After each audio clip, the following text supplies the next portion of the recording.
एक जंगल में एक चूहा और एक कबूतर रहता था।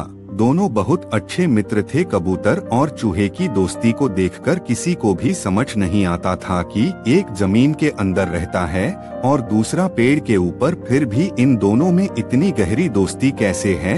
यह देखकर एक दिन एक कौवा उनके पास जाता है और कहता है कि आप लोग मुझे भी अपना दोस्त बना लो। मैं आप लोगों को बहुत पसंद करता हूँ और मैं आपके सहयोग के लिए हमेशा तैयार रहूंगा।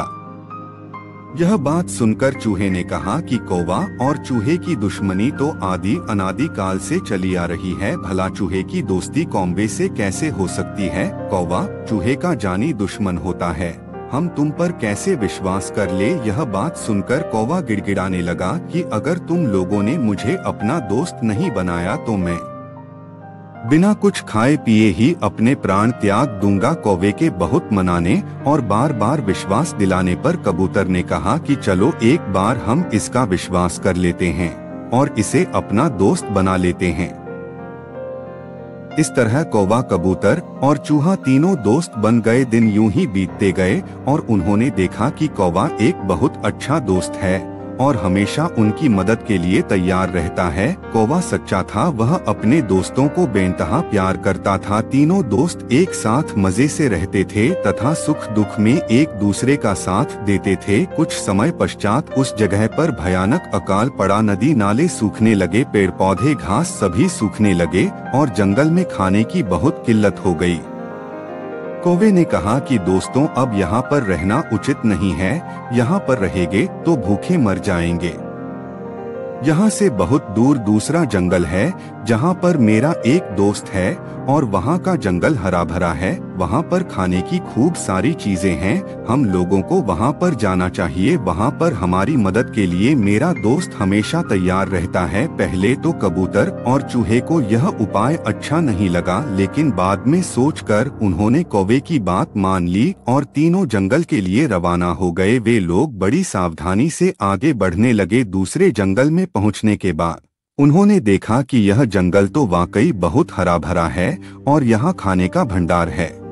कौवा एक तालाब के किनारे उतर गया और चूहे को भी नीचे उतार दिया। कबूतर भी कौवा के पास आकर उतर गया। फिर कौवे ने अपने दोस्त को जोर जोर से आवाज लगाई। तालाब से निकलकर उनके पास एक बड़ा सा कछुआ आया और उसने कौवे से कहा, मेरे दोस्त, तुम कितने दिन बाद आए हो? कहो तुम कैसे हो?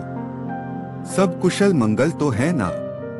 तो कौवे ने सारी बात अपने दोस्त को बता दी। चारों दोस्त उस नदी के किनारे हंसी खुशी रहने लगे। कुछ दिन बाद जब यह चारों तालाब के किनारे बैठकर बातें कर रहे थे, तभी एक हिरण भागते भागते उनके पास आया। हिरण हाँफ रहा था, उसकी सांसें फूली हुई थी। कौवे ने कहा, ओ भाई हिरण, कहाँ चले जा रहे हो? तुम इतना डर क्यों रहे हो?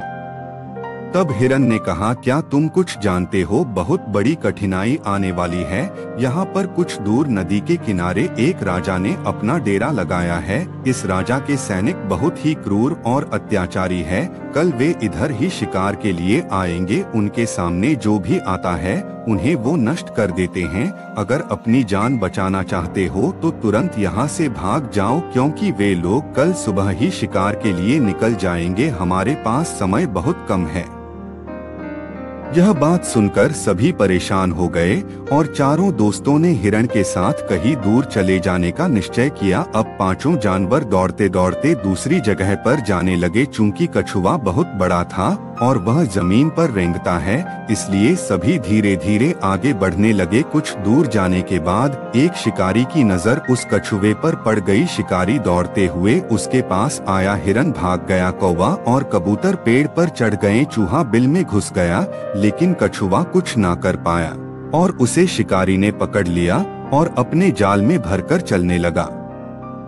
यह देखकर सभी दोस्त बहुत परेशान हो गए और सोचने लगे कि कैसे इस संकट से छुटकारा पाया जाए और अपने दोस्त की जान बचाई जाए। उन्होंने एक तरकीब निकाली। जैसे ही नदी के किनारे शिकारी ने जाल को नीचे रखा और खुद हाथ मुंह धोने के लिए नदी के नीचे उतरा, वहीं पर कुछ दूर हिरण जमीन पर लेट गया और मरने का नाटक करने लगा। इतने में कौवा आया और हिरण पर चोंच मारने लगा। यह देखकर शिकारी ने सोचा कि यह हिरण अभी अभी मरा होगा, उसका मांस अभी ताजा होगा। वो उसे उठाने की नियत से उसके पास गया, तभी बिल से चूहा बाहर आया और उसने कछुए के जाल को काट दिया। कछुआ जल्दी से निकलकर तुरंत ही नदी में कूद गया और उसकी गहराइयों में गायब हो गया। चूहा बिल में घुस गया। हिरन के नजदीक आते ही कौवा उड़ गया और हिरन भी तेज दौड़ लगाते हुए जंगलों में छिप गया। इस तरह सभी साथियों ने हिम्मत और बहादुरी के साथ काम करके एकता से रहकर उन्होंने सबकी जान बचा ली। सभी साथी फिर से एक बार अपने गंतव्य के लिए निकल पड़े। इस कहानी से यह सीख मिलती है कि अगर एकता के साथ काम किया जाए तो बड़ी से बड़ी कठिनाई भी आसानी से हल हो जाती है।